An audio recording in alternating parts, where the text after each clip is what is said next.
Bonjour, le serviteur de Dieu et les servantes de Dieu de partout où vous nous suivez.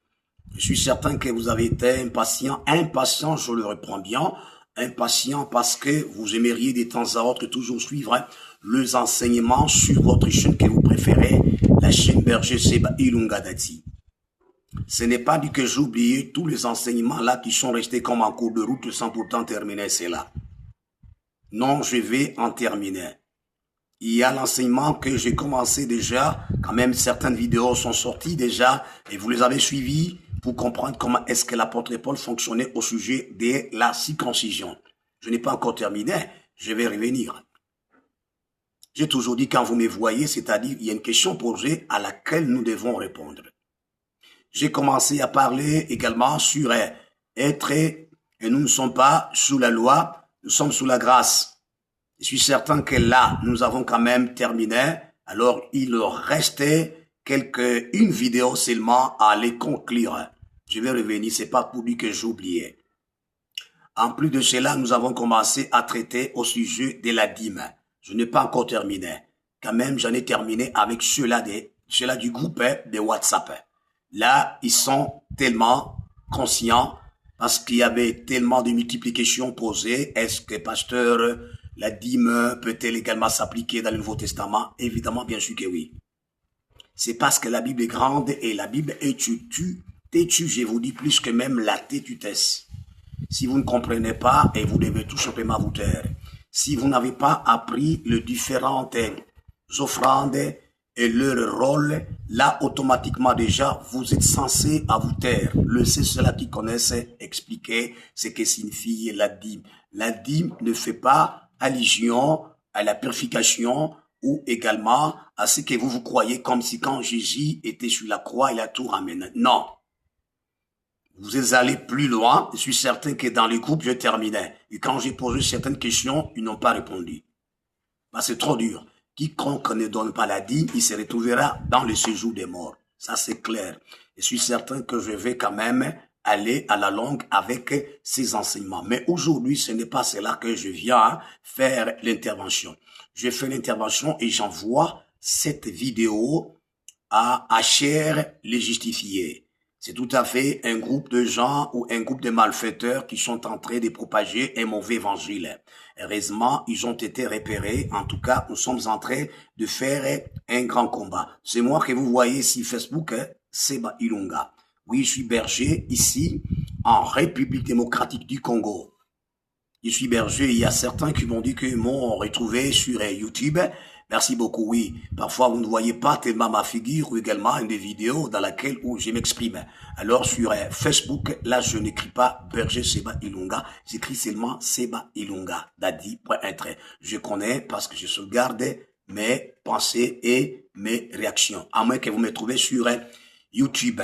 Parce que c'est là que je suis en train d'exposer l'évangile, le vrai évangile. L'évangile authentique. Maintenant, il y a quelque chose. Quand il dit Asher les justifier, ce qui va nous amener à partager avec le spectateur, les spectatrices, il y a 3 éléments que quand vous constatez à un certain moment, je donne raison à ceux-là qui vous donnent des témoignages, donc les personnes avec qui le Seigneur a fait une expérience avec eux, donc ce sont ces personnes-là qui se sont rendues, le Seigneur les amène à le faire montrer la réalité, trouvant beaucoup de chrétiens dans le séjour des morts. Jésus avait raison. Jésus n'avait pas dit à le fait de toutes les nations des chrétiens, non. Il dit à le fait de toutes les nations des disciples. Quand vous regorgez dans vos églises le chrétien, automatiquement, ces chrétiens se trouveront dans le séjour des morts, en fin de compte, seront jetés dans l'enfer. Parce que l'enfer n'a jamais été d'abord ouvert. D'accord. Qu'est-ce qui va nous amener aujourd'hui pour que nous puissions épingler? Je vais épingler sur 3 points, mais que je ne peux pas terminer aujourd'hui. Il me faut 3 vidéos. Le premier point, je vais parler de la justification. Le deuxième point, je vais parler de la purification. Alors, le troisième point, enfin, je vais parler de la sanctification. Beaucoup de gens se sont sur là qui lisent Actes des Apôtres, chapitre 13, verset 39. Ils concluent pour dire que non, quiconque croit automatiquement est justifié. Mais c'est pas ça. C'est pas ce que dit la Bible. C'est parce que tu y as lu un seul verset qui en réalité que vous n'avez pas compris. C'est à partir de ce verset que je vais commencer. Je vais d'abord parler de la justification. Quand est-ce qu'un homme est justifié? Ne croyez pas que c'est du coup quand quelqu'un croit aujourd'hui que Jésus est mon sauveur et mon Seigneur, automatiquement qu'il est justifié. C'est pas ça. Voilà. Pourquoi? À cela, vous allez comprendre que dans la Bible, il y a la différence entre un enfant et un fils. Là, je vais en parler parfois avec la 4e vidéo pour maintenant vous faire voir la différence entre un enfant et un fils. Mais vous allez me comprendre. Prenons Actes des Apôtres, le chapitre 13, le verset 39. Les expressions que vous retrouvez dans la Bible qui dit que quiconque croit est justifié. Parce que l'apôtre Paul parle souvent de la justification. Et l'apôtre Paul a toujours dit qu'il a été mal compris. Si vous comprenez maintenant ce que je vais vous dire, alors ça va vous donner le temps de bien comprendre et à expliquer l'Église pour ne pas faire le chrétien pour les amener dans les séjours des morts. C'est là que vous avez amené beaucoup de chrétiens dans les séjours des morts. Alors, lisons. Actes des Apôtres, je prends toujours le même verset qui en réalité fait pression pour que, en tout cas, que l'apôtre Paul aussi puisse prendre cela, commencer à parler, alors quiconque croit est justifié. Par une justification que la loi ne pourrait pas vous justifier. Attention, c'est pas comme ça. Il y a des étapes, il y a des échelons, ce n'est pas d'un seul coup. Non. Actes des Apôtres, le chapitre 13, le verset 39, dit ceci. Vous pouvez commencer au verset 28. Sachez donc, hommes frères, que c'est par lui que le pardon de péché vous est annoncé. C'est par lui, c'est par Jésus. Et que quiconque croit est justifié par lui, par Jésus, de toutes les choses dont vous ne pouviez être justifié par la loi de Moïse. Merci. C'est par Jésus-Christ que le pardon du péché est annoncé. Le Seigneur lui-même l'aurait également dit quand tu partageais la Sainte Seine. Que c'est par également Jésus-Christ que quiconque croit est justifié. Merci. Est justifié de quoi? De toutes les choses qu'il aurait faites dans sa vie, dont la loi de Moïse ne pouvait pas faire. D'accord. Merci beaucoup. C'est avec ces passages que la plupart des gens se fondent pour se dire que quiconque croit est justifié. Non, ce n'est pas ça. Pour vous parler de la justification, il y a trois éléments qui doivent être passés et que la personne soit justifiée. Sinon, la personne reste toujours pécheresse. Donc, l'homme reste toujours pécheur sans que vous le saviez. Tu peux être un serviteur, tu peux être un homme de Dieu, tu peux être un berger pasteur, tu prêches même pendant 50 ans, 16 ans, et pendant 20 ans, mais tu es toujours un enfant. Voilà, c'est à partir de ça que vous allez constater que c'est ça qu'on appelle un enfant. Jésus n'a pas besoin des enfants, il a besoin des fils. C'est-à-dire quoi? Si les gens ne parviennent pas à bien saisir, vous allez former des enfants dans des églises. C'est pourquoi vous pouvez égorger, remplir vos maisons ou remplir vos églises avec les enfants. Après quoi, ce sont ces enfants qui chantent de temps à autre combien est-ce qu'ils sont justifiés. J'ai dit que cette vidéo, j'envoie à Archer le justifié. Vous voyez déjà le terme, hein? Vous voyez déjà un Archer le justifié. Pour lui déjà, il est justifié. D'accord. Nous allons quand même épingler pour dire que pour parler d'une personne justifiée, d'un homme justifié. L'homme justifié doit passer par 3 éléments. S'il n'a pas encore compris ces 3 éléments, il n'est pas justifié. Peu importe tout ce que vous pouvez comprendre, peu importe tout ce que vous pouvez avancer. Il n'est pas justifié. Comment ça? Parce que pour être justifié, la première des choses, il faut croire. La deuxième des choses, il faut se repentir. Là, c'est là que pose un problème. Retourner au Seigneur. Quand tu retournes au Seigneur, après quoi? Dans cette repentance, il y a 3 éléments. Mais les 2 sont les éléments primordiaux. C'est ainsi qu'on vous dit quiconque croit est justifié. Comment est-ce que l'homme peut-il être justifié? On doit être justifié quand on croit que Jésus est mon sauveur, que Jésus est mon Seigneur. Ce n'est pas en levant le doigt. Vous devez lever le doigt et en même temps venir. Le guide qui est le berger, le pasteur, doit vous induire dans une prière où vous allez citer que Jésus-Christ est mon sauveur et mon Seigneur. Ça, être un sauveur dont tu acceptes l'offre que le Seigneur Jésus a accomplie sur la croix. Voilà que le sang vous justifie, d'après Romains chapitre 5, verset 9. Acceptez Jésus comme votre Seigneur, c'est-à-dire tu y es là, censé maintenant à observer toutes ces lois. C'est ça. Mais arche le justifier, cette équipe de ce genre-là, c'est ça qu'on appelle les équipes nuisibles, qui veulent détruire la foi de beaucoup de gens. Et ce sont ces gens qui ont détruit déjà la foi de beaucoup. Écoutez-moi bien. Pour être justifié, atteindre la dimension de la justification, tu dois croire. Mais quand on croit seulement comme ça, ce n'est pas dit qu'on est justifié. Vous devez, si vous avez cru, vous devez te repentir. Dans la repentance, dans la repentance, c'est là qu'on trouve les 3 éléments. Vous devez passer par la confession. Dans la repentance, on trouve il y a la confession. Quelqu'un doit confesser ses péchés. Peu importe, même s'il ne les cite pas. Mais il y a des cas différents où quelqu'un peut également les citer. Je vais revenir. La personne en question, l'homme en question doit confesser. S'il a cru et qu'il n'a pas confessé, là automatiquement, je vous dis qu'il est considéré comme encore un pécheur. Après avoir confessé, il doit passer par le baptême d'eau. S'il n'a pas passé par le baptême d'eau, il est considéré encore comme un pécheur. Vous me taxerez tout ce que vous voulez, mais je vais tout parler.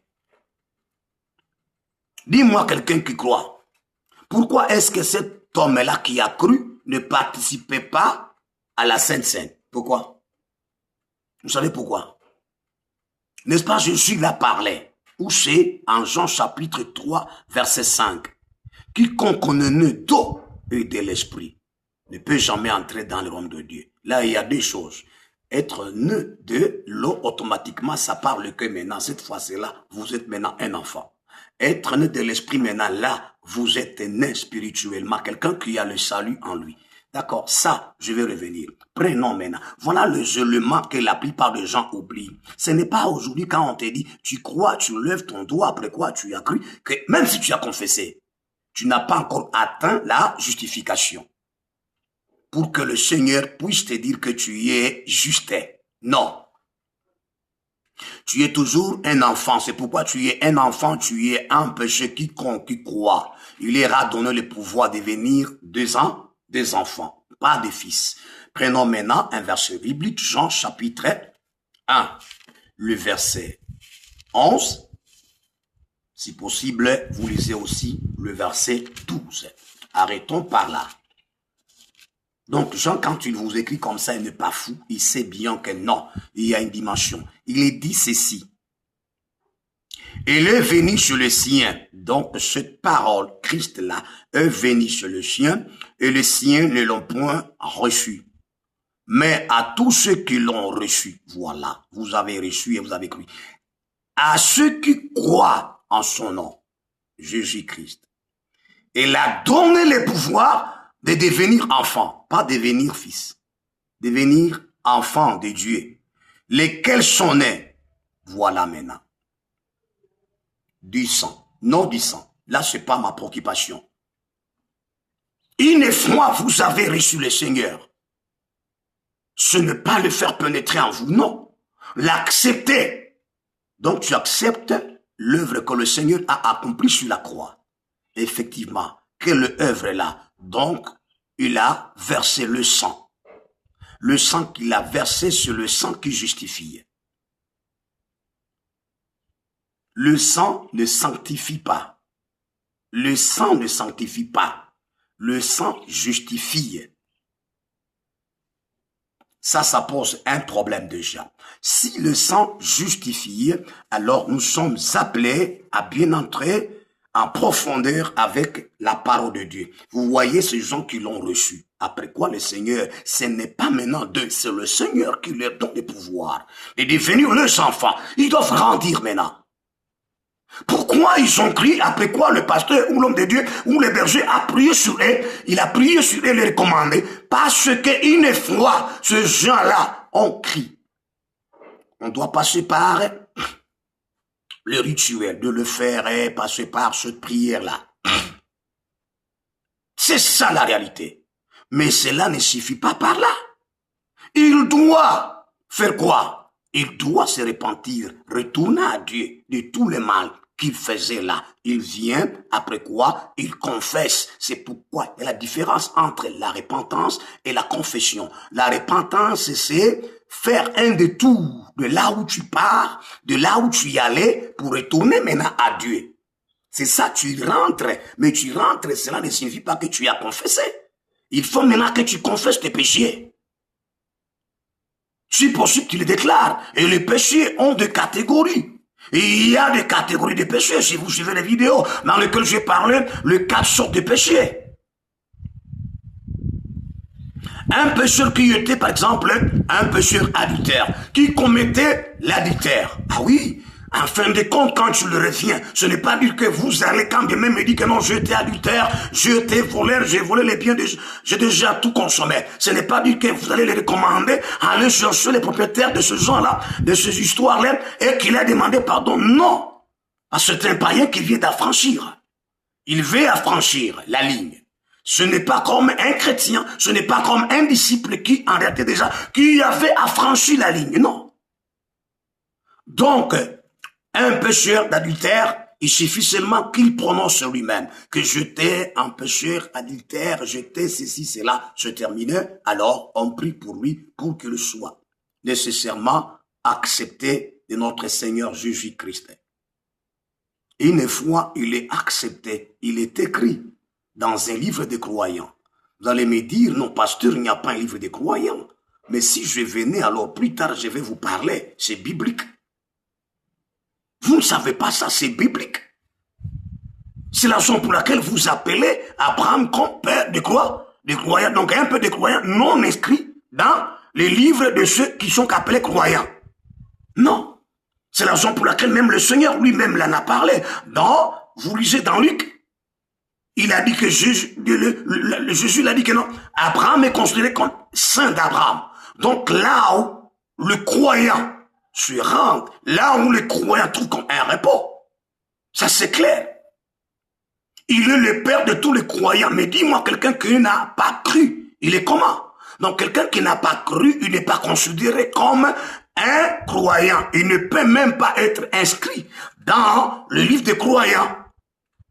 Ce sont les croyants considérés les enfants qui doivent grandir par les enseignants, qui leur donnent les enseignements. Nous n'avons pas des enseignants, nous avons seulement des farceurs. S'il a cru et qu'on a prié pour lui, cela n'est pas dit que c'est terminé. Il doit se repentir, revenir à Dieu. Oui, moi je reviens à Dieu. Maintenant, dans la repentance, c'est là où il y a 3 éléments. Là, nous trouvons le premier élément qui est la confession. Il doit confesser. Le second élément, il doit être baptisé. Le 3e élément, il doit participer à la Sainte Seine. C'est la raison pour laquelle, quand bien même il a cru mais ne participe pas à la Sainte Seine parce que pourquoi? Il y a des échelons, il n'est pas baptisé. Lisons Actes chapitre 19, le verset 18 et le verset 19.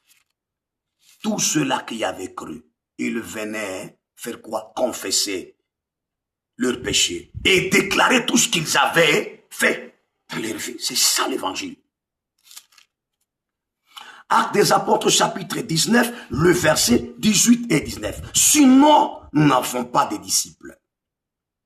C'est ça le rôle que nous devons jouer. C'est ça le rôle que joue un enseignant. Il est dit ceci. Plusieurs de ceux qui avaient cru venaient confesser. Vous voyez, ils ne sont plus seulement limités à la croyance, non. Beaucoup, ce sont ceux-là qui ont cru. Or, je vous dirais que même les démons croient. Même le diable croit. Voilà. Plusieurs de ceux qui avaient cru venaient confesser. Confesser, c'est prononcer, c'est parler.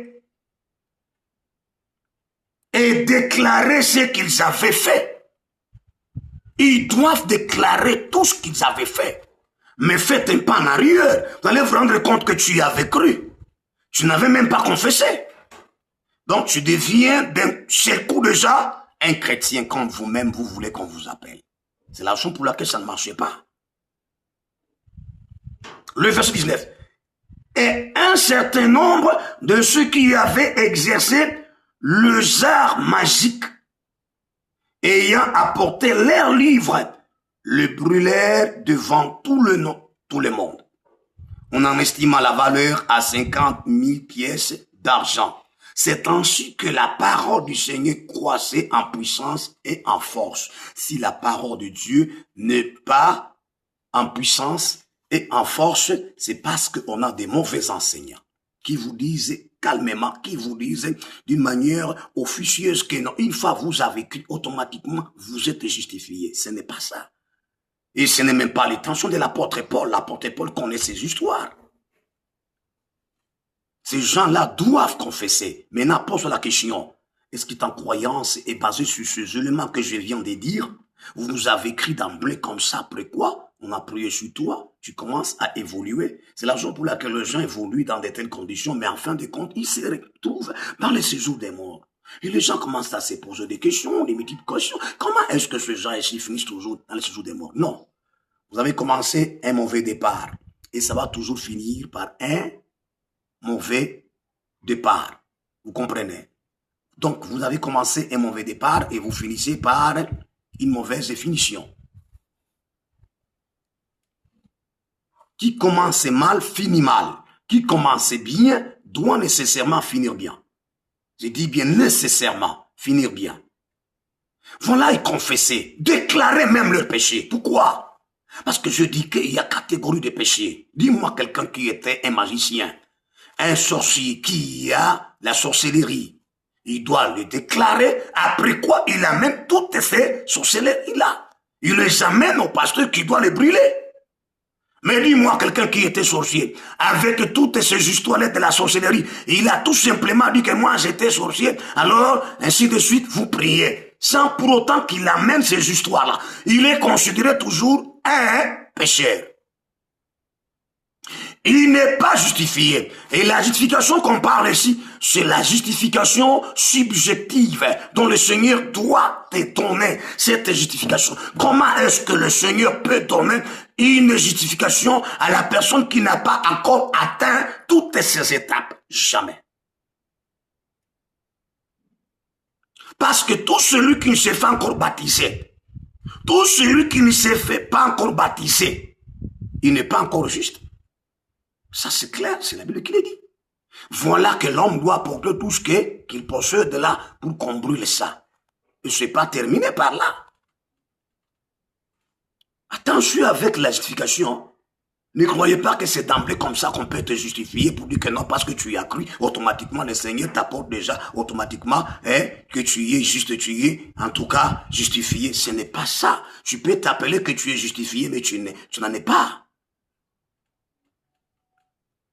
Après savoir qu'il est apporté, toutes ces histoires-là, vous les brûlez. Il est toujours considéré un enfant. Quand bien même il est inscrit dans le livre des croyants, il est toujours un enfant. Il lui reste un élément. C'est pourquoi cet élément, aussi longtemps qu'il n'a pas encore fait, il ne participera jamais. Il ne participera jamais à la Sainte Seine. C'est quoi le baptême? Je ne suis pas trop dur. Le baptême, prenons les passages bibliques. Luc, je ne peux pas donner beaucoup parce qu'il y a beaucoup de réalités ici. Prenons seulement Luc, chapitre 7, verset 29 et le verset 30. Le Seigneur dit que vous savez, tous les peuples se rendaient au baptême de Jean pour se faire baptiser. Vous comprenez là? Pourquoi?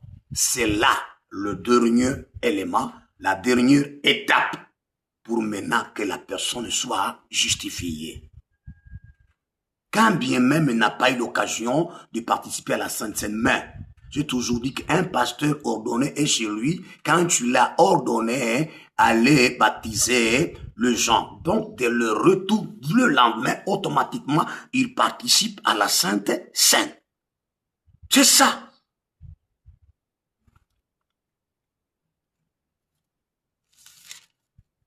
Au moment qu'il n'est pas baptisé, il n'a jamais aussi justifié le Seigneur.